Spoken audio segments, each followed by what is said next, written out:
যে পার্টির হেড এখন যদি 7টা বা 11টা ডিস্ট্রিক্টে সফরে যান, তাহলে এটা ডেফিনেটলি নির্বাচনী আচরণ বিধি লঙ্ঘন হবে। সেটাকে আমরা দেখেছি ইলেকশন কমিশন প্রপারলি অ্যাড্রেস করেছে।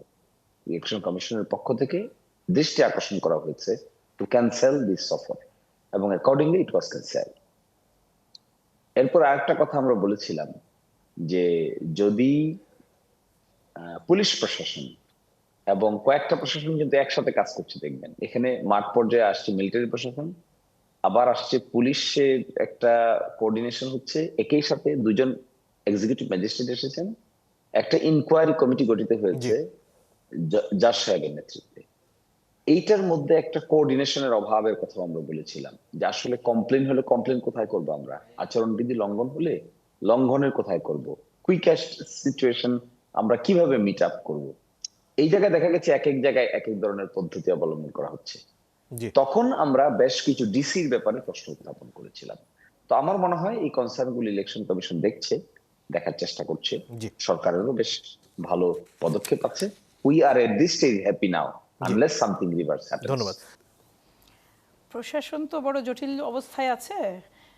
পাল্লা যেদিকে যায় কখনো মানে যদি আমার দলের পক্ষে কিছু হয়, আমার মানে শিশুমণির ভাইয়ের মনে হয় যে মানে ওনার দলের মনে হয় যে এই প্রশাসন আমার পক্ষপাতী। এবার বহু কিছু আমরাও দেখেছি যেগুলোতে আমাদেরও মনে হয় যে প্রশাসনের 100% নিরপেক্ষ আচরণ বজায় রাখা সম্ভব হচ্ছে না। দেখুন, আমি সরকারি কর্মচারীদের সাথে ওনার যে দেখা করার বিষয়টা উনি বললেন, আমি আসলে এটা ঠিক রিকল করতে পারছি না এক্স্যাক্টলি কবে দেখা করেছেন। তবে এটা কথা মাঝখানে শোনা গিয়েছিল যে সরকারি পে স্কেল নিয়ে যে কথাটা হচ্ছে তারা দেখা করতে চান, এইটুকু আমার জানি। ওয়েল, আমি মনে করতে পারছি না। আশা করি মনির ভাই আগামী ইয়েতে এটা কথোপকথনের সময় এটা মানে জানাবেন। দুটো জিনিস, এক হচ্ছে যে উত্তরবঙ্গ সফর করতে যেতে পারেন, এখানে দুটো জিনিস। একটা হচ্ছে যে তারা নির্বাচন কমিশনকে অনুরোধ করেছেন, অ্যাকর্ডিংলি ক্যান্সেল হচ্ছে, বিষয়টা তা নয়।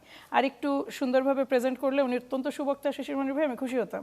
এটা নির্বাচন কমিশন তাকে অনুরোধ করেছেন তার উত্তরাঞ্চল সফরটা, ওইটা কিন্তু আপনাকে একটা জিনিস বিবেচনায় রাখতে হবে যে তারেক রহমান তার নিজস্ব এলাকায় মানে বগুড়া বা ওই এরিয়াটায় দীর্ঘদিন যাননি, এবং ঢাকায় এসে উনি এখানে হাদির কবর জিয়ারত করেছেন তার ছোটো ভাইয়ের কবরে যাওয়ার আগে।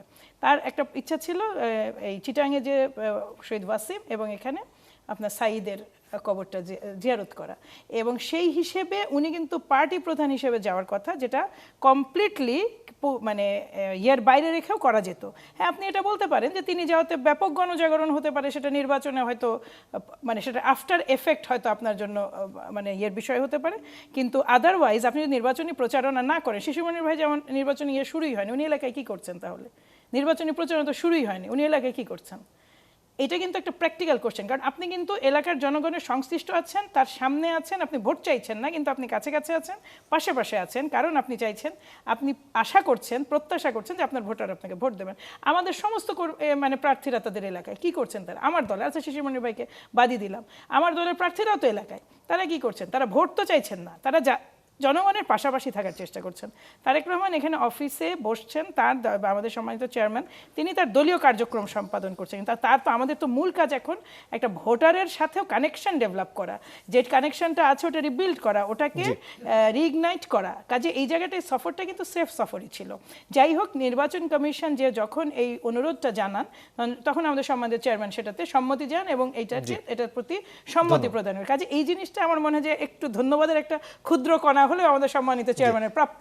কারণ এটা কিন্তু জোরের বিষয় নয়, এটা ক্যান্সেল করার বিষয় নয়, এটা দাবিও নয়, এটা একটা জেন্টলম্যান মানে বিহেভিয়ার, যেটা অ্যাপ্রিসিয়েটেড হওয়া উচিত।